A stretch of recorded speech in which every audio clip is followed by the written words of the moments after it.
Reels वाली बहू। प्रज्ञा को रील्स बनाने का बड़ा ही क्रेज है और वो दिन भर रील्स बनाती रहती है।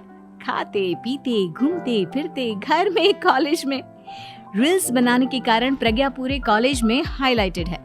जहां उसकी रील्स सभी को पसंद आते हैं, वहीं मनीषा चिंता में डूबी रहती है। एक रोज जब खाते हुए प्रज्ञा रील्स बना रही होती है, तब मनीषा कहती है, 1 मिनट भी चैन नहीं है इस लड़की को। ये नहीं कि खाना तो आराम से खा ले, लेकिन नहीं, अरे थोड़ी देर रील्स नहीं बनाओगी तो आसमान नहीं टूट पड़ेगा। अरे मम्मी, इसी को तो कहते हैं डिटर्मिनेशन। तुम नहीं समझोगी ये सब। भगवान, इस लड़की को सद्बुद्धि दे। जब देखो तब टेढ़ा बाका मुंह बनाती रहती है। मनीषा की बात का प्रज्ञा पर जरा भी असर नहीं होता और वो खाते खाते रील्स बनाती रहती है। दिन बीतने लगते हैं और देखते देखते प्रज्ञा का कॉलेज भी खत्म हो जाता है। आए दिन कोई ना कोई मनीषा को प्रज्ञा की शादी करवाने का सुझाव दे जाता है। सब ठीक ही कहते हैं, प्रज्ञा की शादी कर देनी चाहिए। अपने घर के काम काज में व्यस्त हो जाएगी तो खुद ही ये रील्स और नाच गाना बंद हो जाएगा। मनीषा और प्रेम प्रज्ञा के लिए एक अच्छा लड़का ढूंढने लगते हैं और तभी विकी का रिश्ता प्रज्ञा के लिए आता है, जिसने प्रज्ञा को उसकी रील्स देखकर पसंद कर लिया था। अगले दिन विकी अपने माता पिता के साथ प्रज्ञा के घर पहुंच जाता है और प्रज्ञा साड़ी पहने हाथों में चाय की ट्रे लिए उनके सामने आती है। जब विकी को पसंद है तो हमें भी बहू पसंद है। बहन जी, आप बारात की तैयारी कीजिए। एक बार लड़का लड़की अकेले में बात कर ले तो अच्छा रहेगा। हाँ हाँ, क्यों नहीं। मनीषा विकी को प्रज्ञा के कमरे में भेजती है, जहां प्रज्ञा पहले से ही रील्स बना रही होती है। तभी विकी कहता है, आ गए आपके साजन जी। हमारे साथ ये रील्स कंप्लीट करती तो और भी अच्छा रहता। अच्छा जी, अब आ ही गए हैं तो बना ही लेती हूँ आपके साथ। दोनों मिलकर रील्स बनाते हैं। जब वी मीट और तुरंत पोस्ट भी कर देते हैं। फिर विकी कहता है, जब आप साड़ी में चाय लेकर आए तब मुझे लगा कि कहीं मैं गलत घर में तो नहीं आ गया। अब सही है।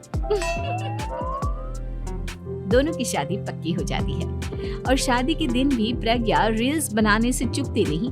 यहाँ तक कि बारात के समय भी नाचते हुए रील्स बनाती है। सभी लोग प्रज्ञा की तारीफ के फूल बांध देते हैं और प्रज्ञा नाचती गाती अपने ससुराल चली जाती है। सब कुछ अच्छा चल रहा होता है। प्रज्ञा यहाँ भी दिन भर हर चीज की रील्स बनाती रहती है। लेकिन कुछ दिनों के बाद जब सुनीता कहती है, बहू, ये रील्स के साथ साथ कुछ काम भी कर लिया करो। वैसे तुझे और क्या क्या बनाना आता है? मम्मी जी, वैसे तो सब कहते हैं कि मैं सब कुछ अच्छा बनाती हूँ, लेकिन मुझे लगता है कि मैं मैगी अच्छा बना लेती हूँ। हाँ, कॉफी भी अच्छा बना लेती हूँ और मुंह तो सबसे अच्छा बना लेती हूँ। हैं?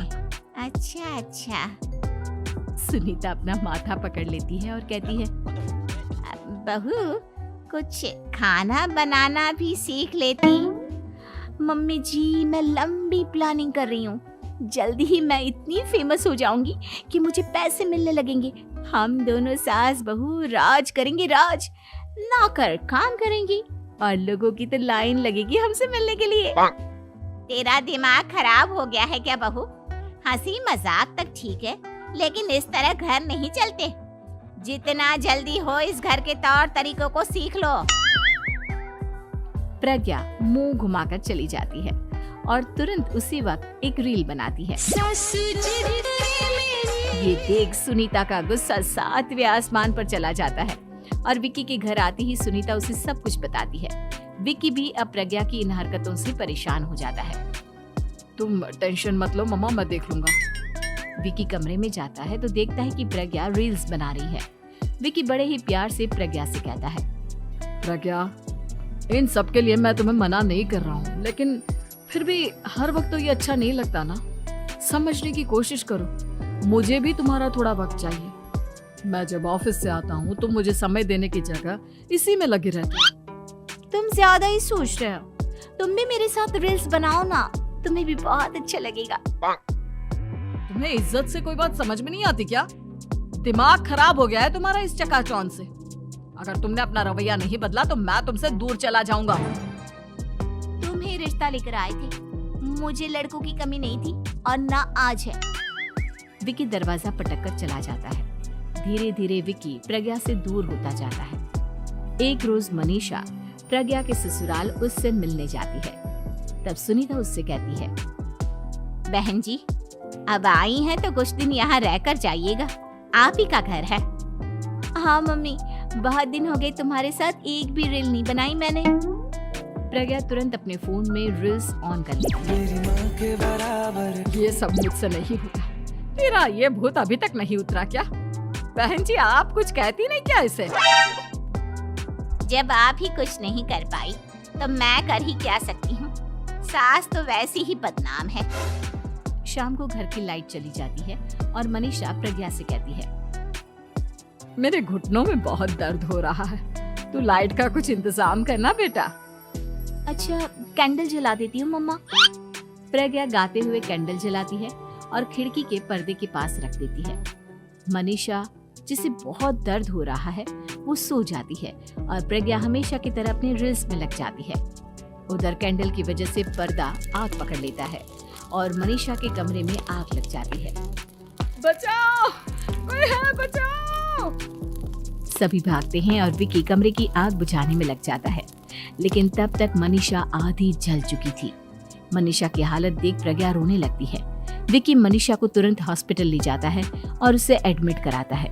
विकी प्रज्ञा से कहता है, देख लिया ना, तुम्हारे इस नाच गाने की वजह से आज तुम्हारी माँ की जान जाते जाते रह गई। अब पता नहीं तुम और क्या चाहती हो।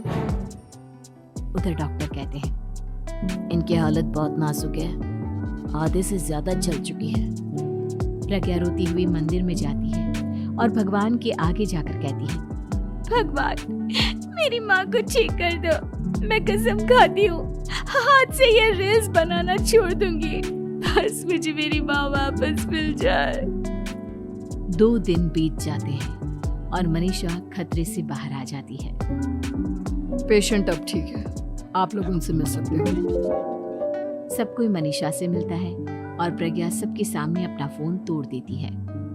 मुझे माफ कर दो मम्मा, मैंने तुम लोगों की बातों को नजरअंदाज किया। बेटा, कोई भी चीज जरूरत से ज्यादा खराब है। मैंने तुम्हें रील्स बनाने से कभी मना नहीं किया, लेकिन हर वक्त एक ही चीज तो सही नहीं है। मैं समझ गई हूँ मम्मा, आई एम सॉरी। प्रज्ञा उस दिन से रील्स बनाना छोड़ देती है और पूरी तरह से अपने घर में लग जाती है।